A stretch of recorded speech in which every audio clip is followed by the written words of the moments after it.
அனைவருக்குமே வணக்கம்.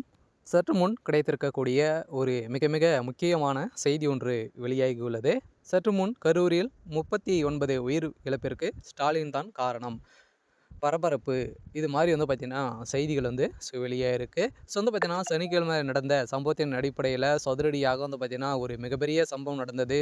விஜய் அவர்கள் பரப்புரை பிரச்சாரத்தில் ஈடுபட்டு இருந்த நிலையில் அதிரடியாக பார்த்தீங்கன்னா கூட்ட நெரிசலின் காரணமாக பார்த்தீங்கன்னா இது வரைக்குமே 39 பேர் உயிரிழந்திருக்காங்க. அதில் பார்த்தீங்கன்னா பிஞ்சு குழந்தைகளெல்லாம் பார்த்தீங்கன்னா ஒரு 10 பேர் மேற்பட்டு பார்த்தீங்கன்னா இதில் உயிரிழந்திருக்காங்க. இது ஒரு மிகப்பெரிய துயரமாக இருக்குது. விஜய் அவர்களுக்கு பின்னாடி கூட இருந்தாலுமே இப்போ அதிரடியாக கரூரில் நடந்த சம்பவத்தின் அடிப்படையில் தான் இது ஒரு மிகப்பெரிய கூட்டு சதியை செஞ்சுருக்காங்க அப்படின்றத இப்போ பார்த்தீங்கன்னா ரகசிய கேமரான் மூலமாக பார்த்தீங்கன்னா இப்போ வெளியாகிருக்கு. பார்த்தீங்கன்னா ஆம்புலன்ஸ் பார்த்தீங்கன்னா ஏற்கனவே விஜய் அவர்கள் பேச ஆரம்பித்ததுமே 2, 3 ஆம்புலன்ஸ்கள் பார்த்தீங்கன்னா உள்ளே விட்டு அதை தடுக்கும் விதத்தெல்லாம் பார்த்தீங்கன்னா செந்தில் பாலாஜி அவர்கள் செஞ்சுருந்தார். அதே மாதிரி திமுகவுடைய தலைமையகம் சொன்னது செந்தில் பாலாஜி அவர்கள் செய்ததும் இரண்டுமே ஆடியோ லீக் பார்த்தீங்கன்னா வெளியாக இருக்குது. இந்த ஆடியோ லீக்கின் அடிப்படையில் இப்போ அதிரடியாக இதற்கு முக்கிய காரணம் தூண்டுதலின் காரணமாக பார்த்தீங்கன்னா செந்தில் பாலாஜி ஒரு மிகப்பெரிய ஒரு திருடன் அப்படின்ற மாதிரி பார்த்தீங்கன்னா இப்போ மக்கள் பேசியிருக்காங்க. இருந்தாலுமே மக்கள்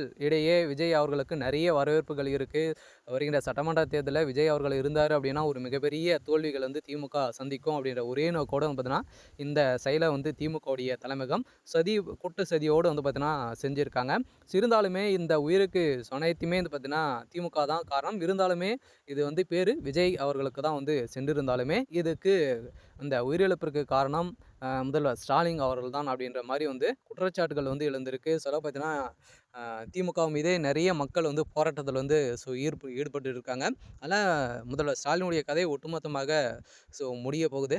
இருந்தாலுமே இந்த உயிரிழப்பிற்கு பார்த்தீங்கன்னா பாஜக பார்த்தீங்கன்னா அனைத்து தலைவர் கட்சிகளும் பார்த்தீங்கன்னா இரங்கல் தெரிவித்தாலுமே இது முதல் முறையாக இந்த சம்பவம் நடக்குது.